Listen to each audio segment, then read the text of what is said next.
ng traffic, ng medical, para make sure natin na safe, enjoyable, and memorable yung ating finals dito sa Iloilo. And we are also proud to share that 3 of our Milo Marathon champions ay galing sa Iloilo. So, ni-research po natin. Palakpakan natin ang ating mga champions ng Iloilo. Jimmy De La Torre, 1981 Milo Marathon King. Paquito Rizalde, 1995 Milo Marathon King. And Herman Suizo, 1997 Milo Marathon King. And who knows? Baka sa Sunday, makita natin our next Milo Marathon King and Queen ay magagaling dito sa Iloilo. So, we are really grateful dahil naging part ang Iloilo sa history, not just ng Milo Marathon, but ng ating sports development and grassroots programs dito sa Iloilo and in the region. So again, we'd like to thank all the support ng LGU, ating media partners, running communities for making this possible, and we are really looking forward to this Sunday's finals. Thank you. Back to you. Thank you very much, Sir Carlo. Indeed, it's more than just the warmest smile that Iloilo could offer to the Philippines. With that being said, Iloilo deserves a champion applause from all of us. Thank you very much, Iloilo. And now for Ma'am Veronica Cruz. How does Milo envision the next champion, or chapter rather, of the marathon as it enters its 50th year? And what legacy does it hope to strengthen? Thank you for the question, Felix. Maayong hapon sa inyong tanan. Welcome sa inyong lahat. So thank you for that question kasi very excited ako to answer. To our press partners and to all the champions here, alam niyo ba kung ilang years na yung Milo Marathon next year? Hindi alam. Ilan? 50! Wow! Next year is our golden anniversary or golden year. So imagine 50 years already. So the legacy that we hope to leave the nation is still the values learned in sports. So it's grit, discipline, and teamwork. We believe that we learn many lessons in sports, lessons that can be learned beyond the four walls of the classroom. And I think what's really the real legacy here is if we imbibe those values and pass it on to the next generation. So the legacy is generation after generation after generation of Milo champions. That's the legacy that we hope to really leave the nation with. Also, alam niyo ba, next year, we will be targeting 50 races to match the, the golden year. So abangan niyo ang new and exciting, innovative programs that we'll have. You know, this year, we had a Milo Marathon that's PWD friendly. So we had one. So it was really amazing to run alongside persons in wheelchairs. Nakita ko yung may isang blind na nililead siya ng family member while running. So we make Milo Marathon more inclusive.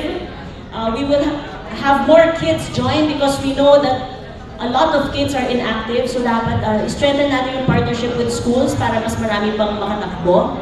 And we will make it more accessible to everyone. So please watch out for all the pukulo that we will have for our 50th year. Thank you. Wow, sounds exciting! Really very much excited for next year. 50 races nationwide! Wow! And now, ladies and gentlemen, thank you very much to our dear panelists. Now let's field some questions from our beloved media guests for today.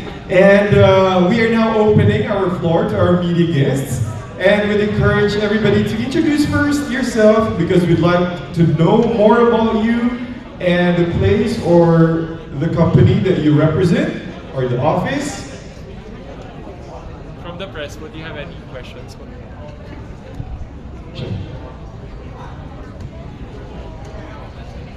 Mayong gabi, magandang gabi. I'm Joel Franco from Arbit Iloilo.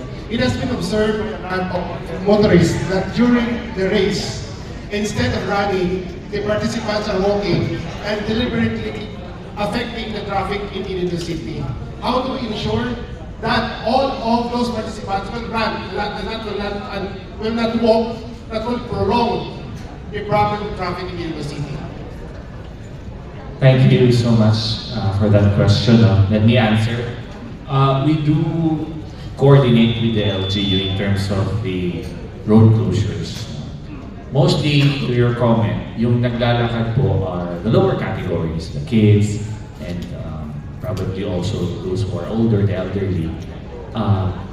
We cannot guarantee that we encourage them to run, but our marshals encourage them na dalagan mo.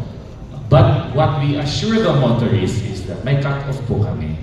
For example, we say at 7 a.m. bukas na po yung road. Kumari, ganyan. So, yun po ang kino-coordinate namin because it's also important for us yung feelings po ng mga motorists kasi nga, malilate sila, yung iba may pasok sa linggo. But that is very much a consideration that we also value. Hindi lang po yung runners yung binabantayan namin. Kaya if you will see our gun start or kung anong oras nagsisimula yung race namin, it's really early in the morning para po hindi maagtabiado majority of our commuters. I hope I was able to answer the question. Thank you, sir. Thank you very much, Sir Andrew, and you, sir, for asking that question. Any additional question? We meet halfway. That's it. Next question, please, from our media friends.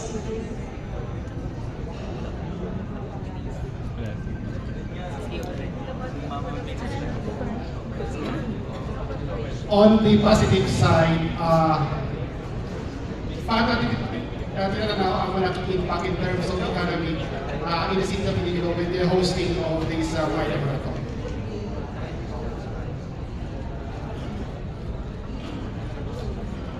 Thank you. I'll start. Again, tama po kayo on the positive note. Marami pong impact din na nadadala ng ating programa, ng grassroots program, specifically ng ating Milo Marathon. Number one, yung health po natin. We encourage the runners, their families, even their friends, dapat tumatakbo sila at na magkaroon ng active lifestyle because all of them, if not most of them, hindi lang sila pupunta dito just to run. So they train for it. So talaga nagiging parte na ng sistema or lifestyle nila na maging active, mag-exercise and tumakbo. Okay, number two, in terms of the local economics also, we are happy to share that nagkakaroon tayo ng positive impact in local tourism. So as you see, we have Milo Marathon finalists na galing pa sa buong Pilipinas, Luzon, Visayas, Mindanao. So, yung mga hotels natin, yung mga restaurants, and even the Iloilo culture na kilala hindi lang sa Pilipinas but sa buong mundo ay naipapakita natin through our social media and yung actual experience natin. And then number three, it strengthens the partnership that we have, not only with the LGUs, but with the other stakeholders and partners, such as the Department of Education. We help in improving the physical literacy of our learners dahil sa ating mga programa like Milo Marathon. Yung ating partnership with the Philippine Olympic Committee, which by the way, mamaya we have a surprise also that we are going to share with our partnership with Philippine Olympic Committee and the Philippine Sports Commission. So, yun po yung mga positive impact na dadala ng ating Milo Marathon dito sa Iloilo. And maybe you would like... I think that's okay for the question about what Milo Marathon brings in terms of the economy. Yeah, so again, we have 25,000 runners, so just to add to what Carlo mentioned. So the qualifiers or the finalists who are able to qualify is about 1,000 of them. So sports tourism, if you just compute how many they are coming in here, they're not going alone, they have family and friends. So that's really probably one of the biggest contribution that the Milo Marathon gives to the local community of Iloilo. So, any other questions? Hi, good afternoon. Joseph Marzano from TV Guardian. I just wanted to ask, given that there is a storm warning for Iloilo, and in every event there's always something inevitable that's going to happen. Have we already have projections